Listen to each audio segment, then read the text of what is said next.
Welcome in math mind lecture students. हम board preparation के लिए हर चैप्टर के इंपॉर्टेंट सेलेक्टेड क्वेश्चन पढ़ रहे हैं। सो आज चैप्टर ये जो ट्रायंगल है इसका मोस्ट इंपॉर्टेंट थ्योरम है बेसिक प्रोपोर्शनैलिटी थ्योरम, जिसको शॉर्ट में basic B proportionality theorem BPT theorem भी कहते हैं, जो बहुत इंपॉर्टेंट है। इसमें क्या होता है, एक ट्राइंगल है ABC, इसमें हमने पैरेलल लाइन खींची हुई है।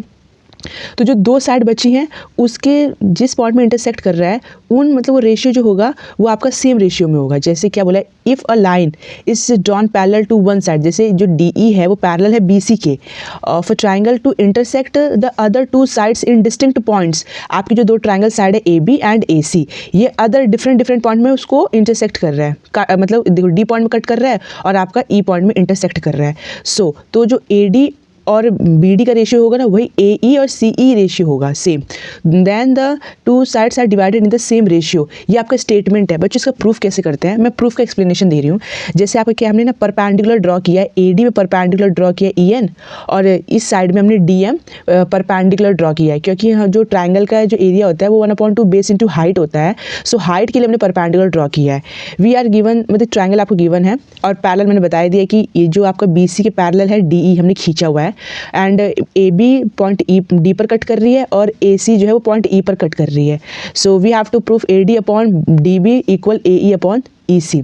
इसके लिए क्या करना है, पहले मैंने ADE ट्रायंगल का एरिया लिखा है। तो बेस अगर मैं AD लेती हूँ तो मैंने परपेंडिकुलर EN लेना है। जैसे यहाँ पे देखिए, अगर मैं इसी ट्रायंगल का एरिया अगर मैं बेस AE लेती हूँ तो मुझे DM एज मुझे परपेंडिकुलर लेना होगा। जैसे यहाँ पे देखिए मैंने लिया है, ठीक। फिर स्टूडेंट्स आपको नीचे भी ट्रायंगल दिख रहा होगा BDE, ये जो नीचे ट्रायंगल दिख रहा है इसके लिए हाइट है ना, जो ये EN काम करेगी। सो बेस अगर मैंने BD लेती हूँ तो हाइट मेरा EN हो जाएगा। तो 1/2 बेस हो गया, मतलब मेरा BD और हाइट EN। इसी तरीके से मैं अगर इस वाले ट्रायंगल की बात करती हूँ, ट्रायंगल जो है ECED, इसका अगर मैं एरिया निकालूँ तो इसमें क्या हो जाएगा, बेस आपका CE होगा और हाइट आपकी DM होगी। सो इसका भी एरिया निकाला है। फिर हमने क्या किया है, पहले इन दोनों ट्रायंगल को और BDE ट्रायंगल का रेशियो लिया है इन दोनों एरिया का। तो देखिए EN से EN cancel out, height same है, हाफ से हाफ कट, तो AD अपॉन DB इक्वल हो जाएंगे। फिर यही काम हमने ऊपर एक ट्रायंगल है AED और नीचे जो ट्रायंगल है CDE, इन दोनों ट्रायंगल का जो एरिया निकाल के फिर उसको मैंने अपॉन में किया। तो इसमें हाफ से हाफ कैंसिल और हाइट भी सेम है DM तो वो भी कैंसिल, तो AE अपॉन EC आ गया।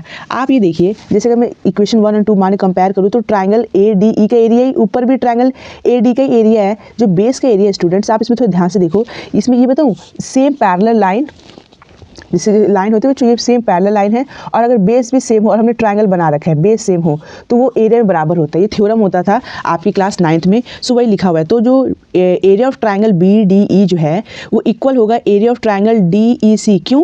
क्योंकि ये same base ED and lie between the same parallel line BC parallel to ED के बिटवीन यू लाई कर रहा है। सो डिनोमिनेटर का भी एरिया बराबर हो गया। तो हम कंप्यूट करेंगे तो AD अपॉन DB इक्वल है AE upon CE. So this is the explanation. Thank you for watching.